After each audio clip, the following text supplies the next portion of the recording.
This is the second of what I hope will be many webinars on a range of subjects. They're free, but we would urge you to become a supporter of Quilliam and our work by joining the Circle of Supporters, and there's a link in the original invitation. So in this seminar, we are going to be considering broadly 3 questions, but we won't be sticking religiously to them. First of all, why both Jews and Muslims, particularly those who are part of religiously observant communities, appear to have been disproportionately hit by the virus. We don't know if that's true, but it's certainly the impression people have got.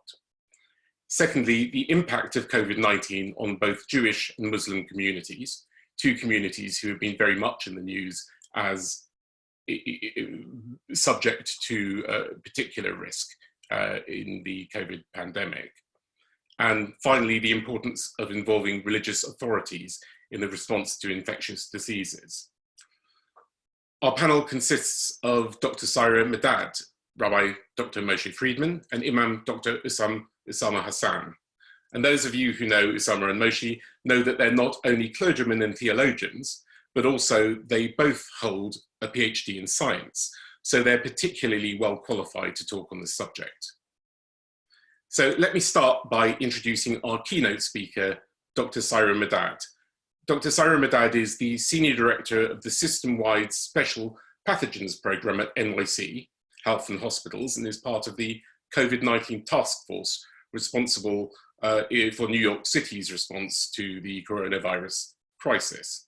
And anyone who follows Syra on Twitter, and I urge you all to do so, know that she's been a font of important information on the pandemic since its very beginning. Those of you who've also been watching the Netflix show Pandemic, How to Prevent an Outbreak, will also have seen Syra in action there. If you haven't seen this series, you should. It has been called The Show That Predicted Coronavirus. Syra, over to you. Thank you, David, for that introduction. Just putting a plug in, for the pandemic series, we certainly didn't know that this was going to actually happen in real life. The series was made a year before COVID-19 existed. So it's very unfortunate that obviously it did play out the way that it did, but this is exactly why we're preparing for these types of epidemics. And so with that, I'm gonna go ahead and start my slideshow. And what I'm really going to talk about is the role of religious leaders in addressing epidemics in general. And I'll provide some examples based on my own experience of the vital role religious leaders play in the public health realm of addressing epidemics head on. If you go to the next slide where it says select epidemics over the last few years. I'm going to highlight just a few of these, but this is not an all exhaustive list, if you will. So I'm going to talk a little bit about the measles epidemic we had here, local New York City from 2018 to 2019, and then Zika, Ebola, plague. And really the common theme is talking about the important role that religious leaders have played to help address that particular epidemic. And then I'm also going to highlight some health disparities kind of later on in my presentation. Next slide, please. So, this is not something new, but very often when we are dealing with an epidemic, it's always responding to 2 parts. It's responding to the contagion itself, trying to make sure that people have the information that they need, the treatment, we have the protocols and processes in place to be able to actually respond to the contagion. Now, this contagion could be measles, it could be Ebola, it could be COVID-19. And so we're talking about the clinical and the public health response. But then parallel to that response is also the response of, battling this contagion of not just misinformation, but lack of information or, lack of just evidence-based, information in general. And we often have to always do that in parallel with these types of epidemics, because what we've seen is that people, get their sources from various places, and I'm going to mention that a little bit more in my following slides. And it's very important that they get actual information from factual sources, from folks that they trust in the community, as well as sources that are reputable. And so with COVID-19 in particular, and the current role that I play in, we're having to constantly debunk so many different myths. We're constantly having to educate people of what is true and what is not true. And so while this is not new, we are seeing this, play out 10 times worse in COVID-19 just because of the large scale of the epidemic in it of itself. But I just wanted to highlight that there's always this parallel contagion that we're always having to fight, the contagion itself and then the contagion of misinformation. Next slide, please. Our cornerstone to any type of epidemic response is what we call the 3 C's, and this is communication, coordination, and collaboration. And often when we talk about these 3 C's, we talk about this in the form of various levels that this needs to happen at the local level, at the state level, and then at the national level, and then depending on the situation, even at the international level. Typically, we have always been focused on the actual agencies and the institutions and the organizations that are actually involved in the actual response. And oftentimes we leave out some of the core and integral aspects of any type of epidemic response. And this includes the role of religious leaders and the role of just community organizations in it of itself. And so, it's very important that, when we talk about infectious disease outbreaks, these have, enormous impact on not just the health of individuals, but also their socioeconomic impact, the behavioral impact. And so we want to make sure that we are addressing all of these. And in order to address all of these, we need to make sure that we're having coordination, collaboration, and communication, not just at the local, state, national, and international level, but we're also bringing in our religious leaders to help us with that response. And so, among these levels obviously includes leadership and active involvement of our religious leaders who can trust and have the authority in their communities to change the course of the epidemic. And that holds true so much today with COVID-19, as you're seeing, a lot of countries and here in the United States, lift some of their social distancing measures. We were seeing a number of cases rise, and this is where it's very important that we're continuing to educate the public that our biggest weapon that we have against COVID-19 is our behavior. It's really what we do and how we're acting that really can help shape the trajectory of the outbreak. And oftentimes, people don't trust, government sources for whatever reason that they have. And so they want to go to, folks that they trust within the community. And oftentimes those are religious leaders. And so we want to make sure that these religious leaders also have the information that they need to be able to respond, to the request from the general community, and making sure that they also understand, at least in the context of COVID-19 that we're facing, it's really our behaviors that really help shape the trajectory of this outbreak, and talking about what these behaviors are in terms of not exposing themselves to the virus. Next slide, please.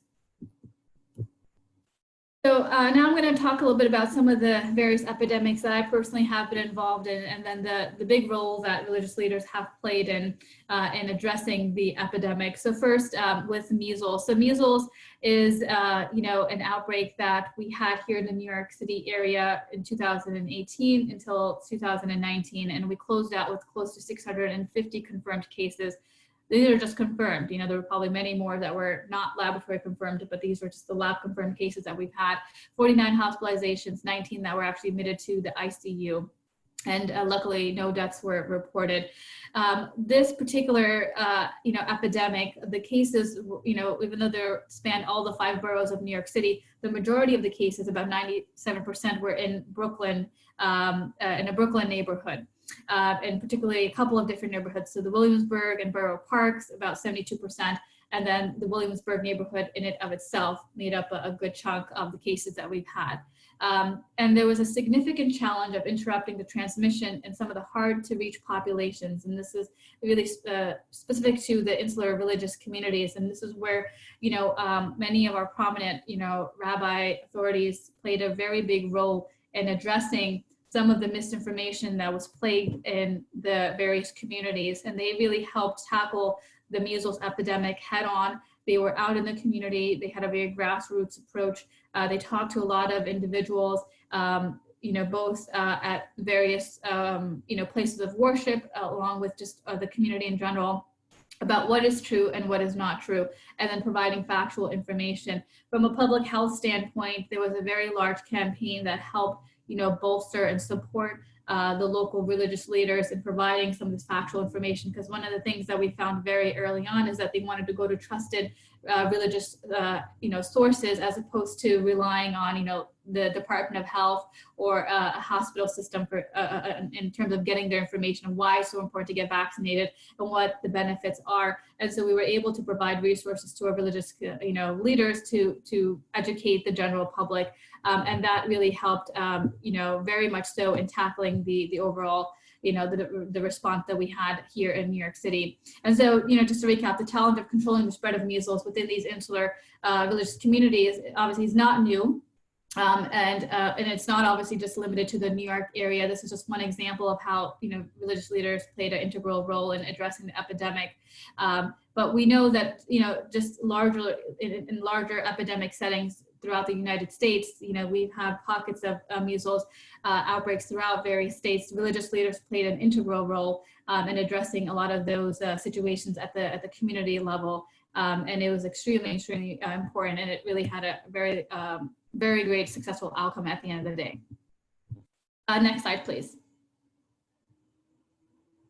So Zika is the epidemic that we faced early on in 2015, and it lasted for at least a year or so. And Zika is something that you don't see in the headlines, but it is still a problem in many parts of the world. Here in the United States, we don't have any local transmission of Zika, but that's not to say that it doesn't exist in other countries, around the world. So Zika is one of those, diseases that we had to educate on the various forms of transmission. So while this is a, mosquito-borne, disease transmitted through a bite of a mosquito, there was also implications through, sexual contact. And so we had to really make sure that the community was educated on the various forms of transmission and what they can do to prevent, transmission to themselves. And so with this particular, epidemic, as of July of 2019, there were 87 countries and territories that, reported a mosquito-borne transmission. And from a public health standpoint, we had a very hard time really educating the public of, the various forms of transmission and really what they can do to prevent getting, infected with Zika, specifically the at-risk population. And this was, for those females that were pregnant. So, the Zika virus infection during pregnancy, as you may remember, caused a form of microcephaly in children that were infected, and other congenital malformations. Even in adults, you had implications of Zika. So it wasn't just, for that special population. It did have an effect on the larger adult population as well. And so there was a lot of education that needed to go on behind the scenes of, again, the various forms of transmission of Zika and what we can do to kind of tackle the epidemic head on. So religious leaders played an integral role in educating on the various risk factors, specifically as we talked about sexual transmission. And the United States Health and Human Services actually, saw the role that particularly ministers were playing in the Zika response across the United States. And so they actually developed a playbook to help guide these ministers in their overall response. And you can, find this playbook on the HHS website, but it helped really form a really great foundation for ministers to provide the education that was needed in many of these communities. And again, we had a very successful outcome, at the end of the day, where a number of people were able to trust their religious leaders and then be able to get the information that they needed. And this is not just based on just the various forms of transmission and the risk factors, but, as a lot of people here, particularly in New York City, they were traveling back and forth from their home country, for example, Brazil. There was a lot of implications and a lot of travel associated Zika transmission. And so there was a lot of education on why you shouldn't go to those particular countries that have localized transmission if you're pregnant, and then what you can do and things like that. So they played a very, very vital role in helping share and spread that message that we had from public health down to the community level. Next slide, please. So Ebola is obviously another epidemic that I'm sure many may remember in 2014, 2016, where there were 3 countries with widespread transmission, Guinea, Liberia, and Sierra Leone. But we've also had many other affected countries here in the United States. we had 11 patients. Majority of them were medically evacuated from the West African countries that had Ebola virus disease. Here in my particular role, we treated the single confirmed Ebola patient in New York City at one of our hospitals, New York City Health and Hospitals, Bellevue. I was actually part of the Ebola response team down in Texas, and then I joined the New York special pathogens program. But what we saw, not just not particularly in the United States, but in these in the West African countries that were affected by Ebola, was the enormous role religious leaders were playing in tackling the epidemic head on. And so one of the issues, as many of you may remember, were the burial practices and how that really posed a big public health challenge in terms of containing the virus. And so the World Health Organization, working with many community members and religious leaders, developed a protocol for safe and dignified burial that was implemented and was really educated by the religious leaders in that particular area. So they played a very large role in helping contain the epidemic through the various risk factors that were identified. Next slide, please. So moving on, to the current pandemic that we're facing here around the world now with COVID-19. So, not surprising, this is a worldwide pandemic that obviously is still holding strong. In fact, we're very early on in the pandemic, even though, this has been only 5 months in. People think that, while we've been able to flatten the curve in many countries and many states, that was our job and that's it. Now we can go back to normal. It's actually the complete opposite, where we are still very early on in this pandemic. And there is a lot to still see. Unfortunately, we're going to specifically see a lot of peaks and valleys as we move forward with this pandemic, and the response at the local level is really going to inform the trajectory of the outbreak happening on those particular levels. So you're seeing it play out very differently in various countries. Here in the United States, extremely large country, and you're seeing some of the pockets in various states that are having an increased number of cases, and then some of the issues that we're having, particularly with the actual response with COVID-19. And so just speaking generally, widespread human-to-human transmission in multiple continents, over 212 countries and territories reporting COVID-19 cases. Right now, as of yesterday, we've had 4.7 million cases worldwide with over 312,000 deaths. Of those 4.7 million cases, 2.6 are actually currently actively infected right now. And within those 2.6 million cases, 98% are mild, and 2% are serious or in the critical case range. What we're seeing is, as I mentioned, a number of countries have been able to actually suppress their epidemic through various means, having a good infrastructure in place in terms of testing, tracing, providing, isolation hotels or means of people isolating, and having some really great public health strategies in place. And then you're seeing other countries that are having obviously widespread ongoing rise in the number of cases and fatalities associated with COVID-19. And what this is also exposing is the various health disparities in vulnerable communities, and specifically here in New York City, we're obviously seeing that. I'm going to touch upon in the next slide, but I just wanted to mention a couple of things that, as we talk about COVID-19, I mentioned obviously we're still very early on, in the pandemic in and of itself, and we need to do a lot in terms of our actual response. The best way to get our economy back, whether you're here in the United States, whether you're in the UK, whether you're in another country, is really being able to control the virus. And in order for you to control the virus, you need to have some sort of a system and infrastructure in place of being able to obviously have diagnostic testing capability, public health infrastructure, healthcare delivery infrastructure, making sure that you have, all of those various systems in place in order to control the virus in and of itself. And that's very, very important, because this is not something that's going to go away anytime soon. Unfortunately, we're in it for the long run. And so there's still a lot that needs to be done.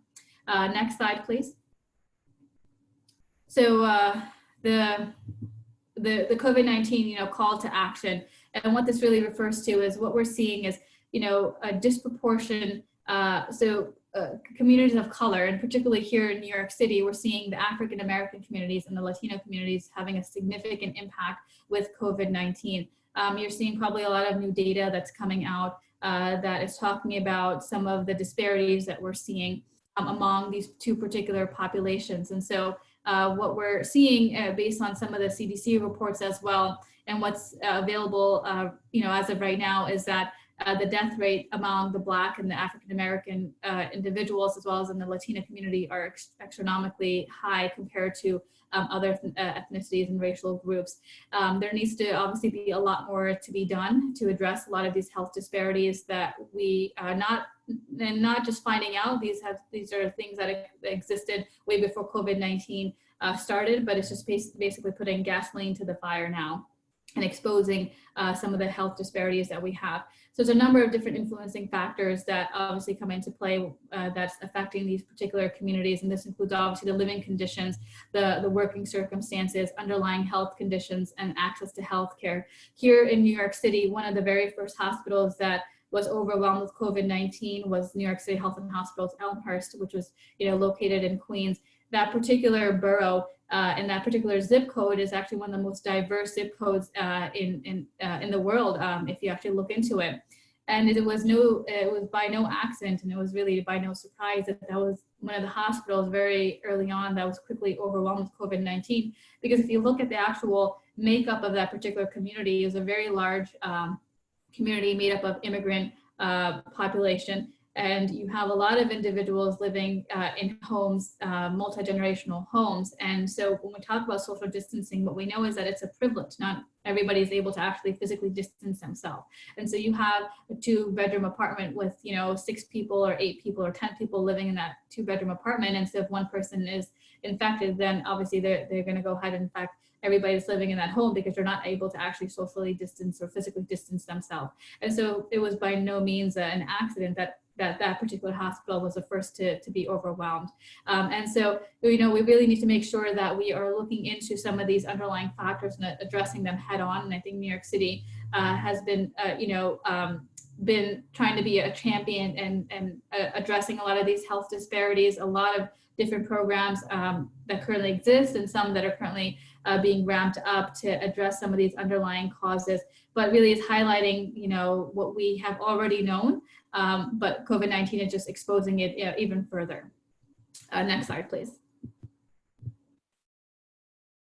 So what we've learned, along the way. So based on my own experience dealing with a number of different epidemics, from Zika to measles, to Ebola to COVID-19, just in the past few years, is that the role of faith communities, they play a very integral part in providing education and information about preventing infections and seeking medical care. We really rely on our religious partners, religious leaders and partners to be able to provide this education and support to the local community, because the biggest thing that we've learned is that trust, right? So among the assets of religious actors, that what they offer is that trust that they have in the community. And that is the most vital key in any crisis in addressing the response itself, and then addressing the fear and the misinformation. So everyone's always looking to go to trusted sources, and religious leaders have always been, one of the trusted sources for many community members. And so we want to make sure that we are, we bring them to the table, during any type of public health response, because we know that they play such a large role. And so one of the other things that we've, learned along the way is the importance of partnership in the local communities. And again, the religious leaders to mobilize the community knowledge, the networks that they have, and then mounting that trust to have a rapid response. Because one of the things we also learned with epidemics is there's 2 things that is extremely important, is time and scale. Epidemics, they start very fast and they move through the community even faster. And so this is not something that we have the luxury of time on. And so we want to make sure that we're building these connections and relationships early on, so that way we can leverage relationships during the time of an actual incident and be able to employ a very fast and efficient response. And then lastly, religious and faith actors can help build essential bridges between faith and science to strengthen pandemic response. So getting the religious leaders to the table, as I've mentioned, along with scientists to educate and engage, in terms of health education. And then, faith leaders can do more than just conveying health guidance. Right now, I've only been talking about the role that they've been playing in terms of providing health guidance, the risk factors, educating the community on, the various forms of transmission. But they also play an extremely important role in bringing the message of hope to communities that are struggling with fear and anxiety and sadness and despair. And with COVID-19, we're seeing a lot of that play out. People obviously sheltering in place for a significant amount of time, and we're seeing a lot of people looking to the religious leaders because they're depressed. And so, they play a very big role, not just during the preparedness and the response phase, but also during the recovery phase, because people really we need to focus on the behavioral aspect and the psychological aspect that these epidemics have, and religious leaders play a very large and active role in addressing the whole paradigm of response and recovery to epidemics. And so with that, I'm happy to give it back to the facilitator for the next speaker.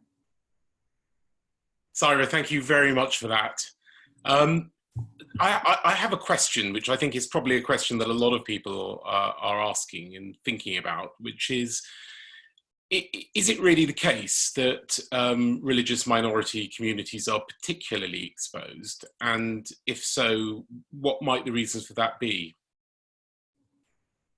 So great question. Right now, following the data that we have, what we're seeing is that the affected communities of color are the ones that are the most vulnerable. And then that's not to say and no one else is vulnerable. What we're seeing is that no one is invincible to COVID-19.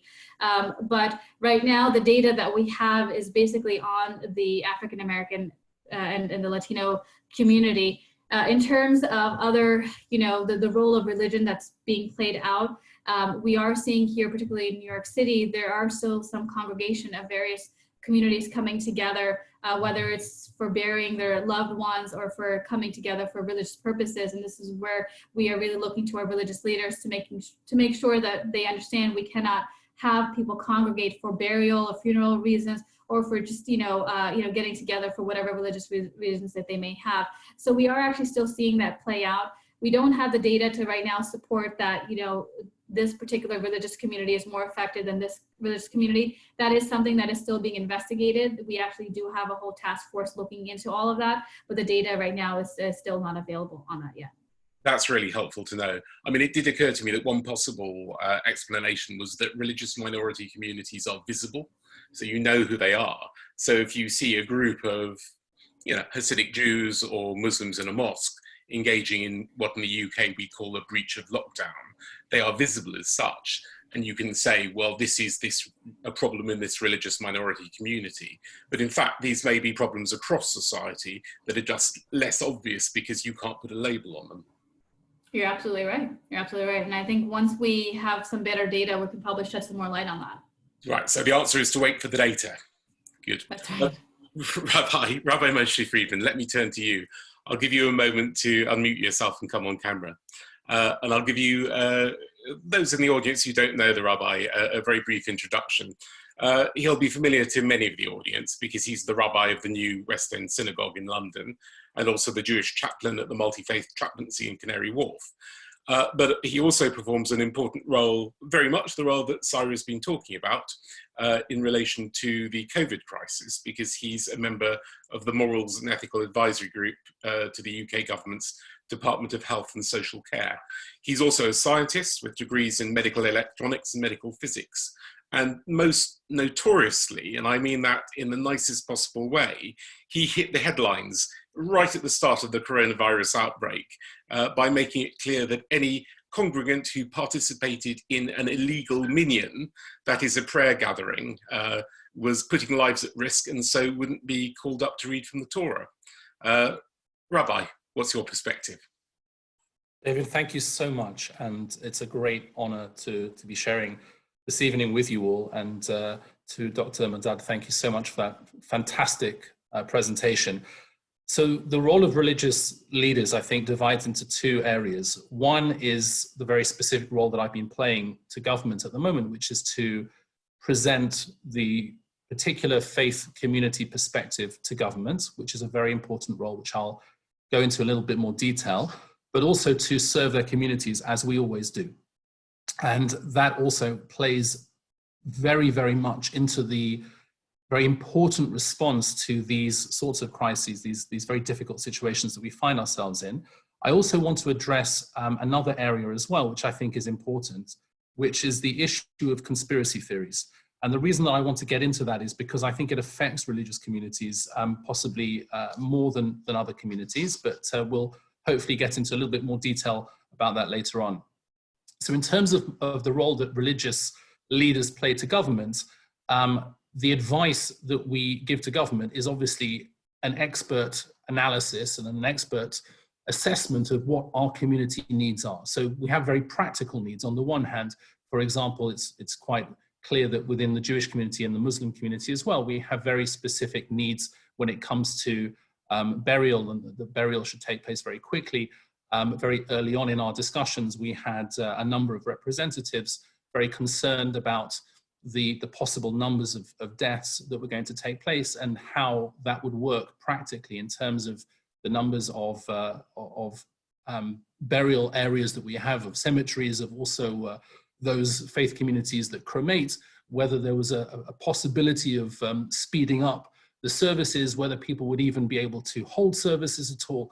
And those kinds of discussions at a very granular level were very important for both the Department of Health and the Home Office to listen to understand the needs of the communities. And when I talk about need, I talk about need in absolute terms. It is difficult to convey to people outside of faith communities just how much damage can be done by people from outside of a faith community not understanding and not being sensitive to the needs of those people with faith. It is not a hobby. It's, you know, faith is not something that you kind of choose. You don't just sort of like fall into it and think, well, you know, I can take it or leave it, particularly when it comes to respect for the dead and respect for a loved one and a loved one's last wishes to be treated in a particular way. It is an absolute need that people have, that they want their loved one to be treated with respect. And in our case, and I know for the Muslim community as well, to be buried as soon as possible. I am aware of a case of someone who I know very well, knew very well, who sadly passed away. And it's taken over a week to carry out the burial because of one individual, one coroner, who has a very different view as to how faith communities should be treated and the amount of pain that it causes both to our community and to other communities as well is immeasurable. So when we can appeal to government and when government gives us an opportunity to put forward our case, that has a very profound effect on the relationship that faith communities have with government, because if we feel that we're being listened to and that government is asking us for that advice, then we feel that we have a partner with government to be able to provide the right kind of response to our communities. And in return for that, government then get buy-in and get collaboration from the faith communities.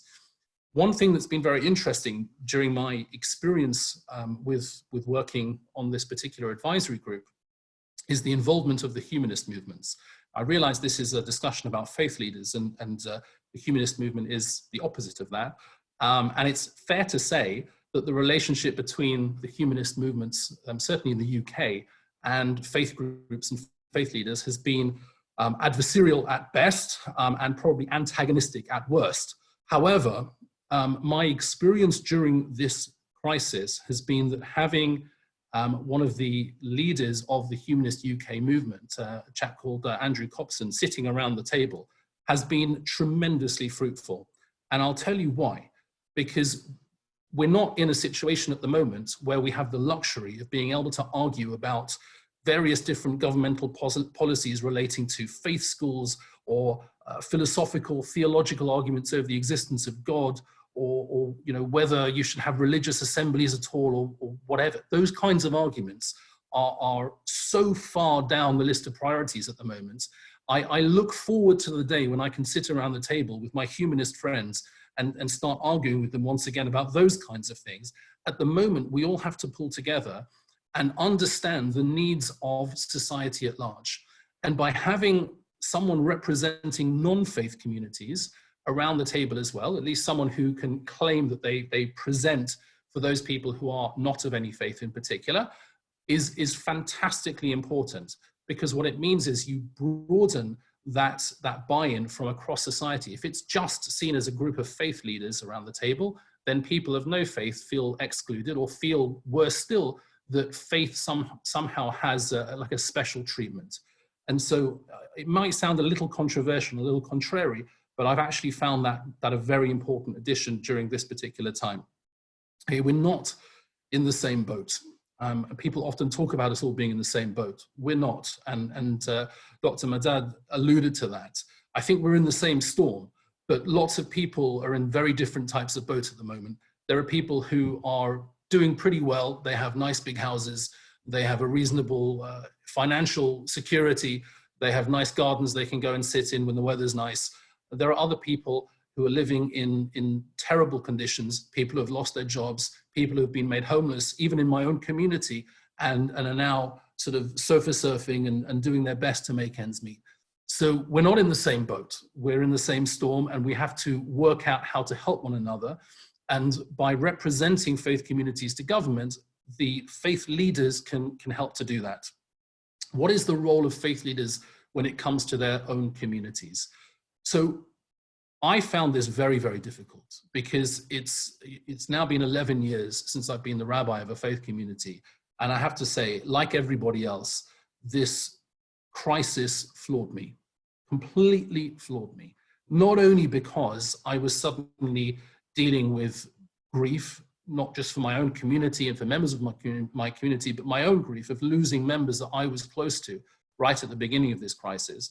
But we suddenly had to recreate a community outside of the building that we know and love. And our shul, our synagogue, is one of the most beautiful synagogues in the world, possibly the most beautiful synagogue in the world. And if you don't know of it, you should certainly look it up. We're very proud of our building. We're very proud of our community. But suddenly we were separated from one another. The great strengths of community, of coming together, of praying together, of eating together, of looking after one another, of inviting guests over to one another's homes, of looking after one another and looking out for one another. Suddenly, all of those strengths became our greatest weaknesses. And we suddenly had to understand how we were going to navigate through this very difficult situation and work with one another. So in terms of the response itself, we as a community have managed to, as many communities have, recreate community outside of our buildings and have reached out to others and have used our wonderful umbrella organization, the United Synagogue, to help provide food and welfare to those people who need it. That's fantastic. But in terms of the role that faith leaders play in managing the crisis itself, Dr. Madad pointed out that we hold some sway with our communities. Faith leaders are looked up to, and sometimes in certain communities are the only people that are looked up to. So there were some communities which would only respond to the crisis and the rather draconian laws that the government were bringing in, very understandably, when their own rabbis, when their own faith leaders actually said, no, actually, this is what we have to do now. We have to stop our services. We have to close the synagogues.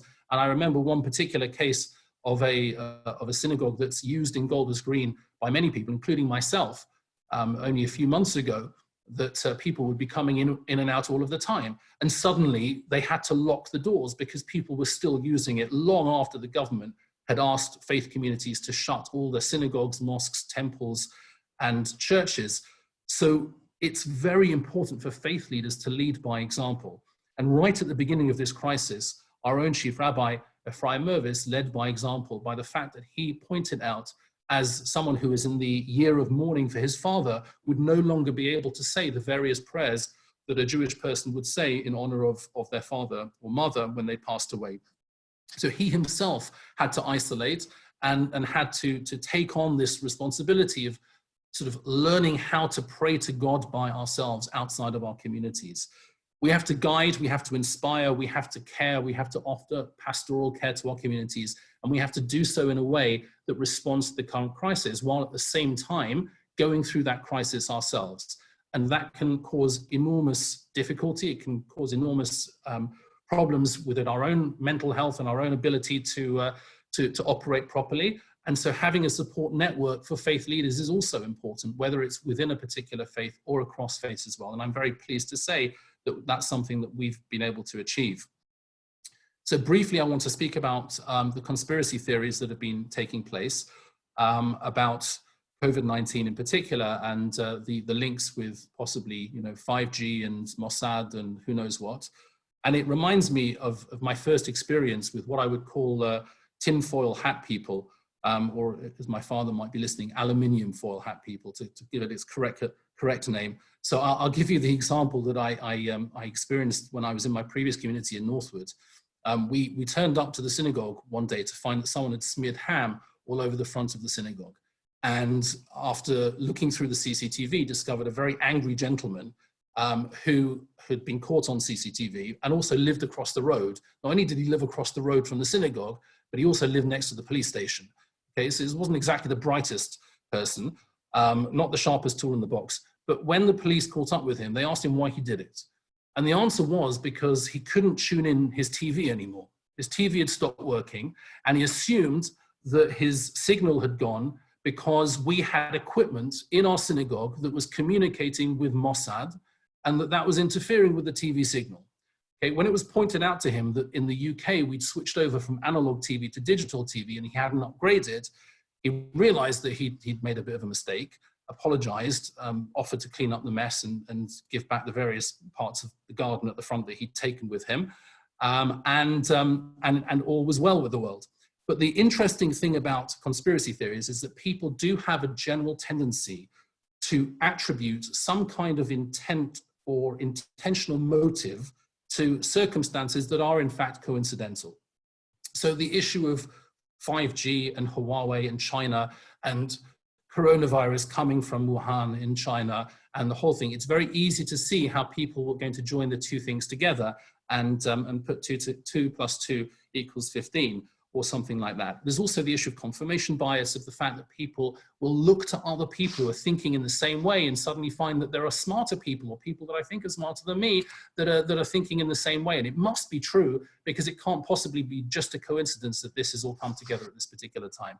And of course, at some point, the reason that I feel passionate about this and that I want to talk about it is because Mossad and Israel and Zionism and Jews are always sort of thrown into the mix at the same time. So in a recent rally, it was reported that there were images of rats with the Star of David on them, and people intimating that this was all in fact some kind of Mossad agency ploy. The fact that Israel was one of the first countries to say that it was working on a vaccine also raised eyebrows among the conspiracy theorists, as one can imagine, that somehow this was created by Mossad, planted in China and spread around the world. It's much more exotic and much more interesting to think in that particular way than to think that actually things just happen and that we need to respond to them.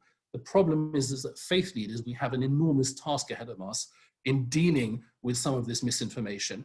And the best that we can do is work with our own communities to help them understand the realities, both of the science and of the religious response to this. And that's why it is important, certainly as someone who has the privilege of a scientific background, to be able to come to my community and lead by example. Luckily, I don't think I have anyone in my community quite of that level of engagement, but who knows? So people do like to think that they know something that other people don't know as well. So this is why it all feeds into this kind of misinformation and conspiracy theory and everything else. The most important thing, I think, for religious leaders during this time is to, number one, liaise with government, liaise with those people who are working with government to understand what the needs are, to coordinate a response properly, to access and deal with their communities as best as they can, and most importantly of all, lead by example. Thank you very much. Rabbi, thank you very much for that passionate and well-informed piece. The two things don't always go together. They did on this occasion. Thank you. I have questions, but I think we're running shortish of time, so I'm going to move swiftly to Usama Hassan. He's going to go on screen in a minute, but I'm going to just say at this point that there may be a little bit of time at the end for questions. If you are able to type your questions into the chat box, they will come to our producer and I will be able to provide them to the relevant person. I'm going to pass on to Usama. I'm going to give him a very brief introduction.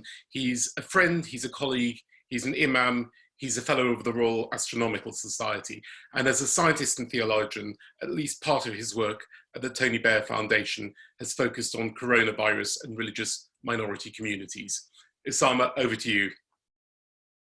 Thank you, David. So I'll begin, Bismillah ar-Rahman ar-Rahim, with the name of the merciful God. And thank you to everybody who's joining us today.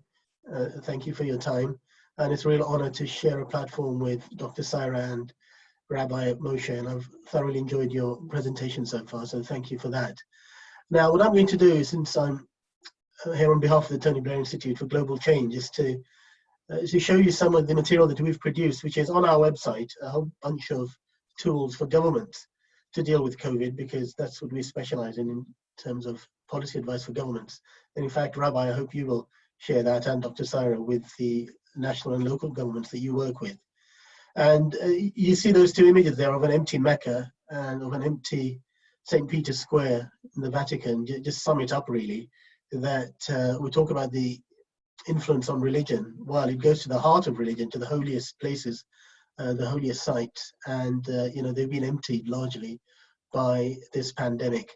And so obviously there's a lot to do there. Now I want to make three main points. Firstly is that religious leaders can be part of the problem or part of the solution. And I'll give examples of those. The second one is an obvious point around religious gatherings can help to transmit the infection, sadly, and hence the rise of Zoom Judaism and Zoom Islam and Zoom seminars like this. And the third point is, again, to stress that it's important for the worlds of science and medicine, for example, and the religious leaders to meet and talk.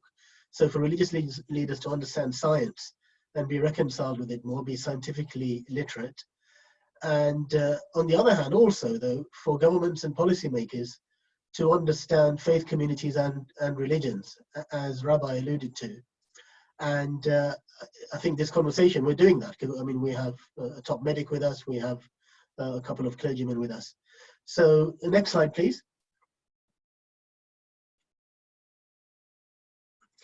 This is to give some examples. So one of the main points we made, and this has been sent to governments around the world, is that in many places around the world, the reach of government is fragile. There is a trust deficit between populations and the government. And therefore, government needs trusted interlocutors for the success of public health responses. Now, here's some examples from the Tony Blair Institute itself. Back in 2014, the Ebola outbreak in Liberia, many of the population didn't trust the government and the media campaign failed. And the solution that we helped with was to mobilize community and religious leaders to recruit community volunteers to disseminate information, answer questions, and engage citizens. Similarly, in 2010, with Sierra Leone and the malaria outbreak, 700 religious leaders and 20,000 volunteers were mobilized to distribute nets and malaria prevention messaging to 3 million beneficiaries. So our institute actually trained 700 religious leaders to carry out that kind of work. I'll give an example from Britain, for example. When the lockdown was announced by Boris Johnson at the end of March, many of us immediately went into lockdown because that was enough for us. The elected government has said so on the basis of good, solid scientific advice. But there were people in the Muslim communities who clearly didn't trust Boris Johnson. I think it's fair to say that most of Britain's Muslims probably did not vote for Boris Johnson, only a minority did. But then there was a campaign of leading and influential Muslim voices who produced a video saying, stay at home this Ramadan, because we're in the last week of Ramadan now, our holy month of fasting. And clearly there was a need for that, and I hope that video had some impact. It certainly went viral. Next slide, please. Here are examples of successful coordination mechanisms between government and faith-based organizations. So on the left, you see Nigeria. There's a Christian and Muslim leader coming together. In the middle is South Africa. The president there met with religious leaders to help with the COVID work. And Somaliland over on the right, including the use of Friday sermons in a strongly Muslim country to promote that message. As you can see, veiled women there, but also wearing medical masks. Our next slide, please.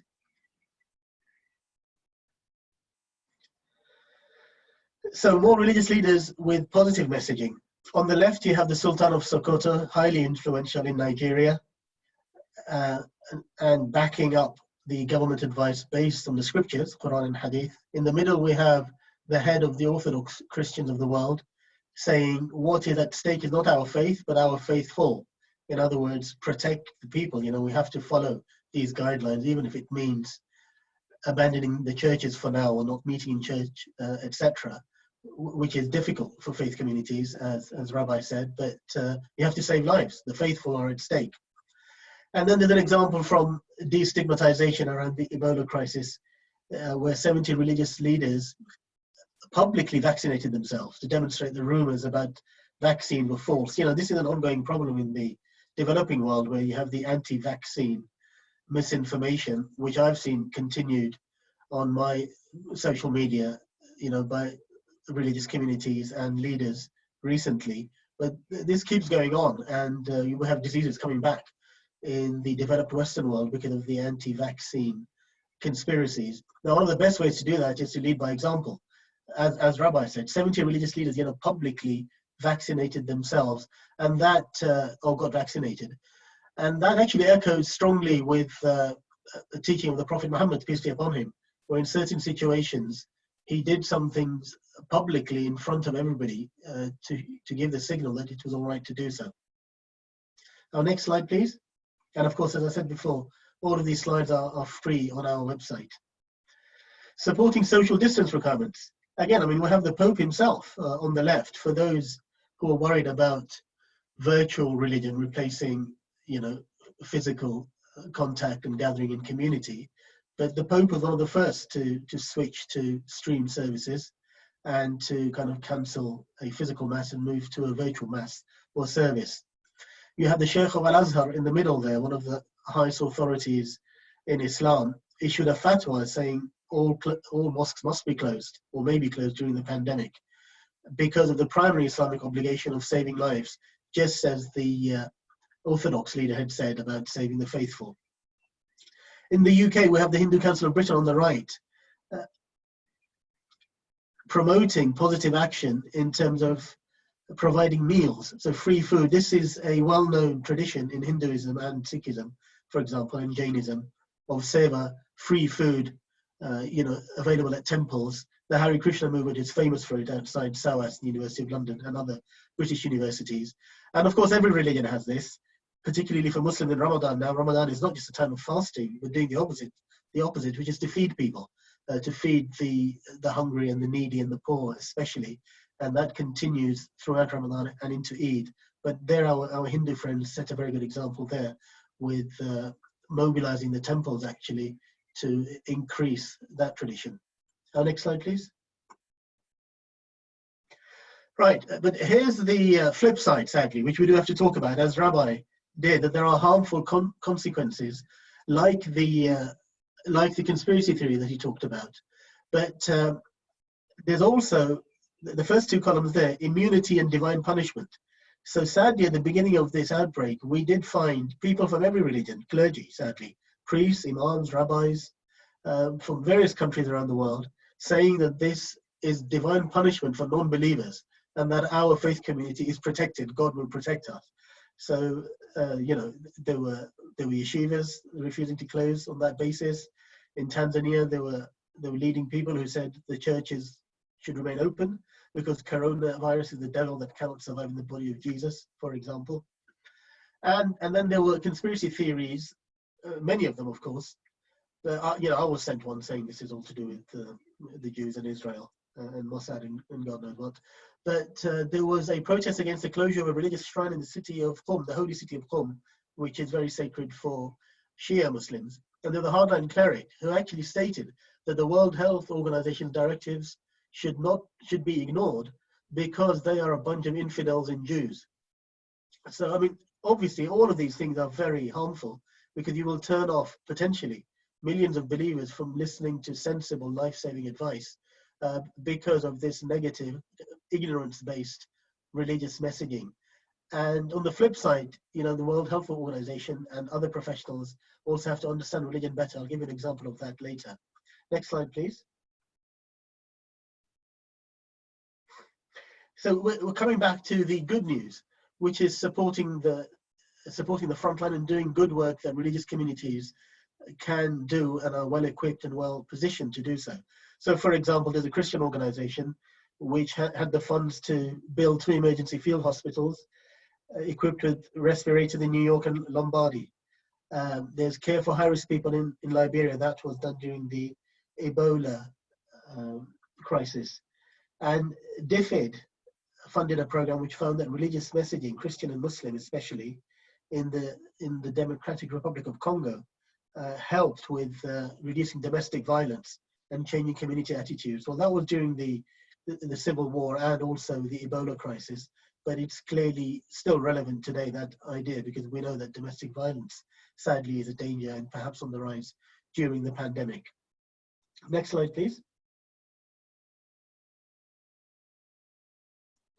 So more examples of how faith communities can do immense positive work. So again, during the Ebola crisis in Sierra Leone some years ago, mosques were actually used as venues to train faith leaders in how to provide psychosocial support to the community. Now, once places of worship reopen, as they have done in Pakistan and other countries, and will do so in the UK, you know, there are possibilities for all places of worship to look at things like that. Again, Anglican churches in Congo during Ebola, we used to tackle misinformation and establish chlorinated water points and temperature check facilities in their parishes. And there you need scientific buy-in and scientific literacy amongst the faithful.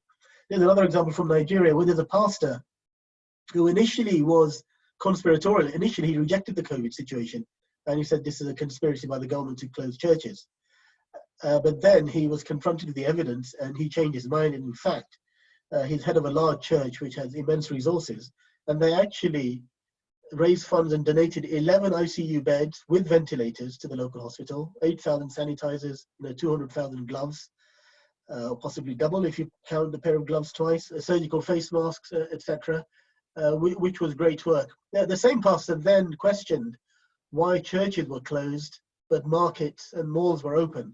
And we had similar reactions in Pakistan, actually, which was one of the reasons the government had to compromise and reopen mosques for Ramadan. Because some of the clerics there were saying that, look, the markets and malls were open and busy and thronging with people. Why are the mosques closed? And also there's economic reasons, of course, why Pakistan had to reopen the mosques, for example, because as Prime Minister Imam Hassan said we don't have the funds to furlough people, for example, or to provide the funds to support people. So people are caught between the coronavirus and poverty and hunger and death from starvation. Now, just a quick point about scientific religious literacy and the importance of that.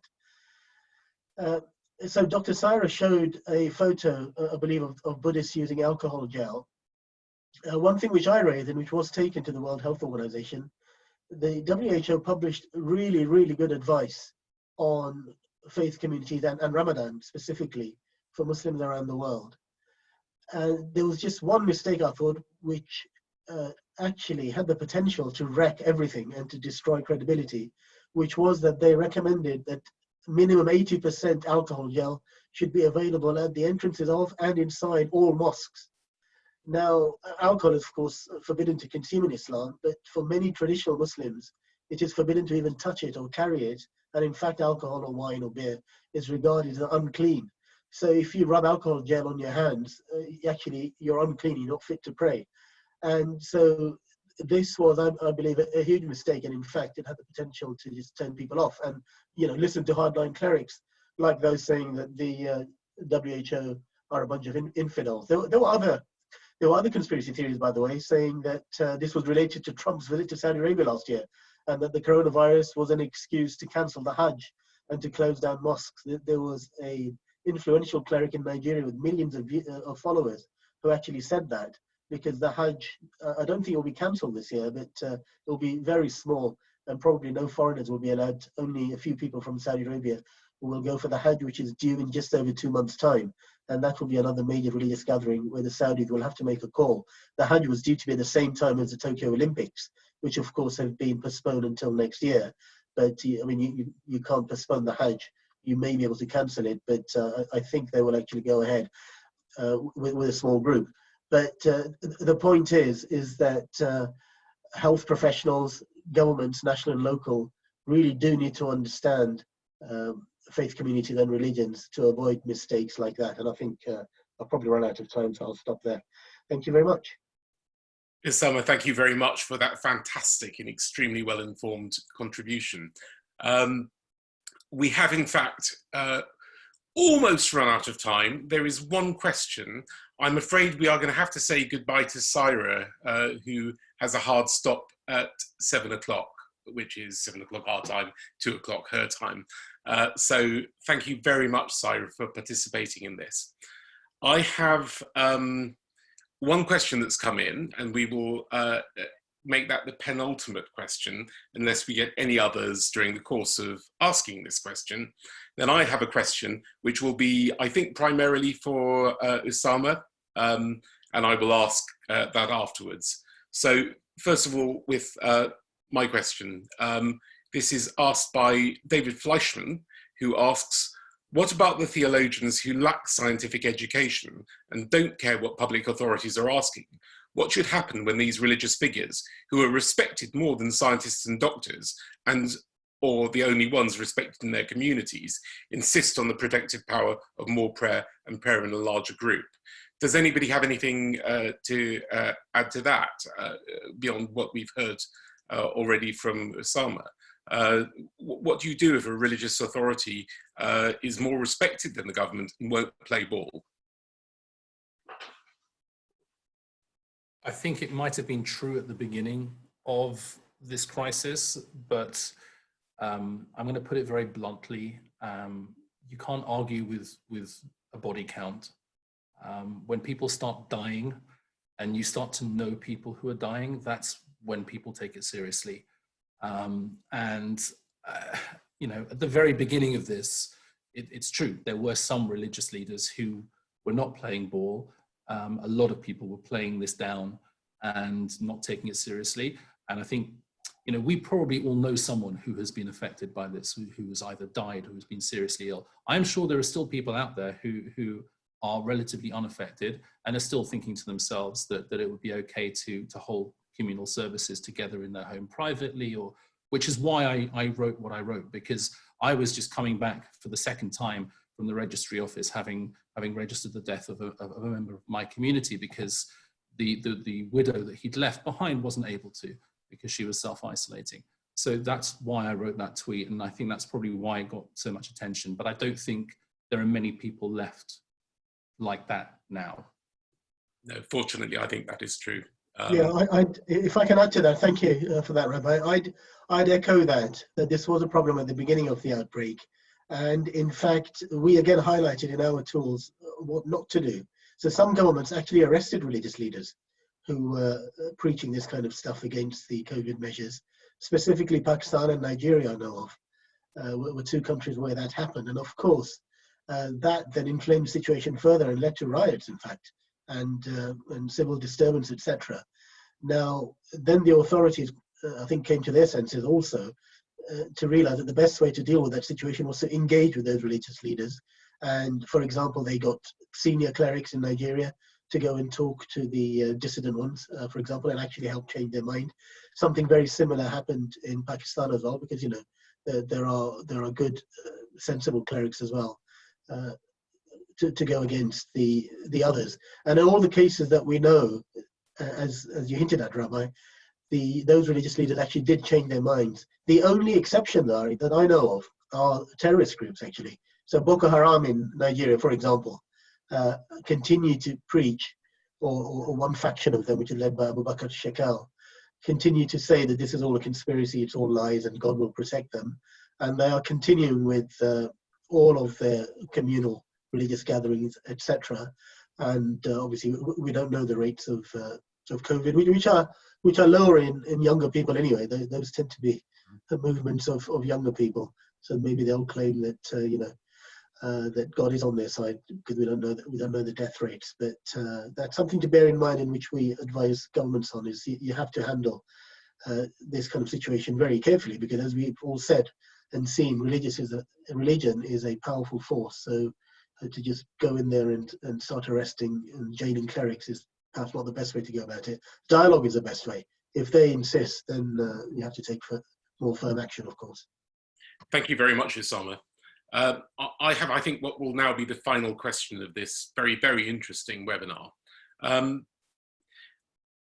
Reaching out to clerics who are the heads of important religious communities is something that is obviously absolutely vital to do, for the reasons you've explained, because they are the only conduit, or the only trusted conduit, to some communities who are otherwise difficult to reach. But one thing I've been slightly worried about is that I have seen some clerics who I know have been involved in extremist preaching being co-opted into the process of getting the message out to their communities, possibly receiving funding for activities in this area. Now, that creates a kind of dilemma, because on the one hand, you don't want to miss out on reaching those communities. People in those communities shouldn't be left without communication because of something that their leader has said or done. But at the same time, isn't there also a danger that some of those leaders become respected government partners and their past sins, so to speak, are forgotten and forgiven? So if I can respond to that, I think that governments have to put the lives of their citizens first and the safety first. So, and that's why they do have to reach out even to people who may have made problematic statements or messages in the past. And that is the right thing to do. But I think we should also see it as an opportunity to engage those leaders.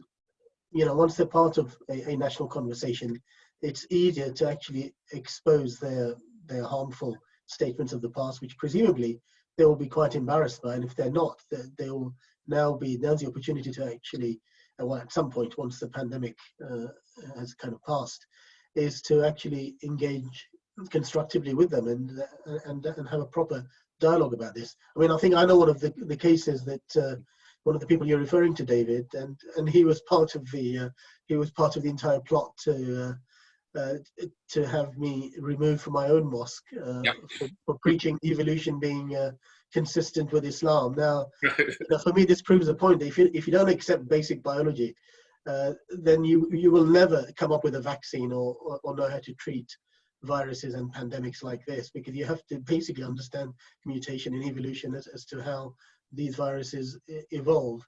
And I'm very confident actually with that kind of argument that we will be able to bring it up with them, and they will lose the argument, and then very publicly actually, especially once they've been put on a pedestal by governments, etc. But perhaps now is not quite the time for that, but it will come later. That's my generous kind of reading of the situation. Sheikh Usama, that was a perfect place at which to end this fascinating and I think very helpful seminar. Thank you to all the participants. Thank you for everybody who attended. Again, this is a free webinar. It is not something we're charging for. We do have expenses, and it would be wonderful if some of you who are attending this webinar decide to join the circle. There are links on the original Twitter and PDF invitation if you've seen that. So if you would like to become a member of the Quilliam Circle and become part of the network of people helping us to do more of this sort of thing and all of our other work, we'd be very grateful to you. Thank you very much once again to all our participants. See you all soon.